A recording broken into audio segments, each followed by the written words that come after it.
नमस्कार दोस्तों, तो आइए जानते हैं 84 लाख योनियों का रहस्य। 84 लाख योनियों का रहस्य। आप कितने योनि के बाद मनुष्य में जन्म लिए हैं? कितने कठिन के बाद मनुष्य में जन्म मिलता है? 84 लाख योनियां अलग अलग पुराणों में अलग अलग बताई गई हैं, लेकिन हैं सभी एक ही। अनेक आचार्यों ने इन 84 लाख योनियों को 2 भागों में बांटा है। नमस्कार मित्रों, ऐसे ही ज्ञान की बात जानने के लिए आप हमारे चैनल को सब्सक्राइब अवश्य कर लीजिएगा। अगर वीडियो पसंद आए तो एक लाइक जरूर कीजिएगा। आत्मा परमात्मा के अंश है और वो अजर अमर अविनाशी है। परमात्मा परम प्रकाश है तो आत्मा भी परम प्रकाश है। परमात्मा की सभी गुण आत्मा में हैं। आत्मा की मूल प्रकृति परम शांति, परम ज्ञानी, परम शक्तिशाली है। परमात्मा अनंत है, लेकिन आत्मा उसकी सिर्फ एक छोटा सा अंश है। आत्मा एक बूंद है तो परमात्मा एक सागर है। आत्मा की मूल निवास स्थान परमात्मा ही है, यानी कि परमधाम। श्री कृष्ण बताते हैं कि आत्मा को जानना बहुत कठिन है। ना हम इसको इस आंख से देख सकते हैं, ना हम इसको इस कान से सुन सकते हैं, ना हम इसके स्वरूप के बारे में चर्चा कर सकते हैं। इसको जब भी कोई अनुभव करता है तो आश्चर्य हो जाता है, क्योंकि आत्मा या शरीरी बहुत विलक्षण हैं।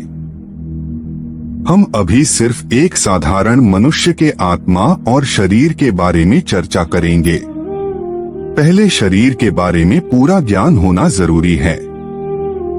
हमारा शरीर के 5 तत्व से सिर्फ 2 तत्व दिखता है और बाकी के 3 जैसे कि अग्नि, वायु और आकाश नहीं दिखता है। लेकिन ये 3 अदृश्य तत्व हमारे शरीर में है और हम अग्नि और वायु को अच्छे तरह से महसूस करते हैं, लेकिन आकाश तत्व को महसूस नहीं कर पाते हैं। बहुत कम लोग उसको महसूस करते हैं, जिसका मन शांत है। इसलिए आध्यात्मिक विज्ञान के हिसाब से कोई भी मनुष्य के 3 शरीर है। हमारा हर कर्म ये तीनों शरीर से ही होता है। इसलिए श्रीमद् भगवत गीता में भी कहा गया है कि कर्म प्रकृति में ही होता है और इसके आत्मा के साथ कोई संबंध नहीं है, लेकिन ये आत्मा को अज्ञान अंधकार में डाल के बंधन में डाल देता है। एक शरीर से दूसरे का सृजन होता है, जैसे कि पहले कारण शरीर बनता है, उसके बाद सूक्ष्म शरीर और अंत में स्थूल शरीर बनता है। जैसे स्थूल दुनिया में हमारे ऊपर कोई ज्यादा वजन डाल दे तो हम घुटन महसूस करते हैं और हमें चलने फिरने में दिक्कत होता है। ये सांसारिक दायित्व तीनों चीजों से बनता है, जैसे कि शारीरिक चिंता, अपना और अपनी परिवार का, मानसिक चिंता, सामाजिक चिंता, समाज में अपना प्रतिष्ठा या सम्मान की चिंता। सबसे ज्यादा वजन आत्मा के ऊपर ये स्थूल शरीर ही डालता है। जब आत्मा के ऊपर कोई वजन नहीं रहेगा तो वो कहीं भी जा सकता है और अपने मूल स्थान जहां से आत्मा निकला है वहां जा सकता है। इसलिए हर गुरु या आध्यात्मिक किताब बोलता है कि अपनी मूल स्थान को याद करो, और श्रीमद् भगवत गीता में भी अंतिम अध्याय में अर्जुन बोलता है कि मुझे सब कुछ याद आ गया, यानी उसकी आत्मा की मूल स्थान की याद आ गया।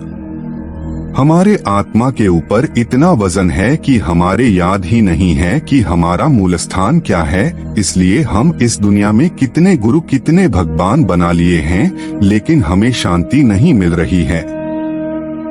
ये मनुष्य जीवन भी 84 लाख योनि में से एक है, और इस योनि में मनुष्य में इतना सोचने की शक्ति है कि वो अपनी आत्मा की मूल स्थान की खोज कर सकता है, और बाकी योनि में ये खोज नहीं हो सकता है। इसलिए मनुष्य जीवन को बहुत मूल्यवान कहा गया है। आप इसे इस तरह समझें।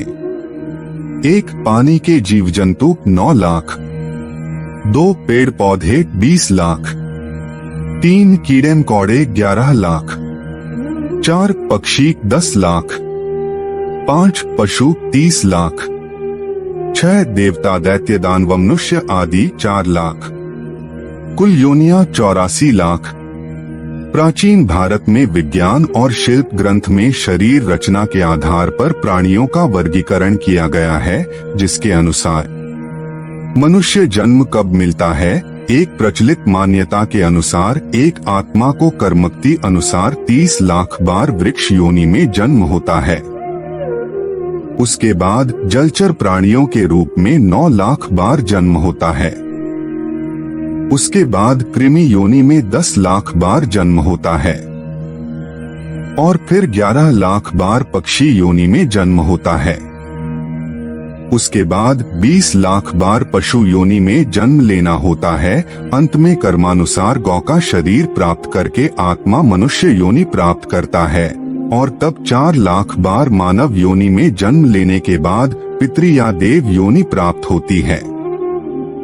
यह सभी कर्मानुसार चलता है। मनुष्य योनि में आकर नीच कर्म करने वाला पुण्य नीचे की योनियों में सफर करने लग जाता है, अर्थात उल्टे क्रम में गति करता है, जिसे ही दुर्गति कहा गया है। जिनके पुण्य पाप समान होते हैं वे मनुष्य का, और जिनके पुण्य कम तथा पाप अधिक होते हैं वे पशु पक्षी का शरीर धारण कर उत्पन्न होते हैं, और कितने ही जिनके पाप अत्यधिक होते हैं स्थावर भाव को प्राप्त होते हैं, अर्थात वृक्ष, लता, तृण आदि जड़ शरीर में उत्पन्न होते हैं। 84 लाख योनियों में भटकने के बाद वह फिर मनुष्य शरीर में आता है।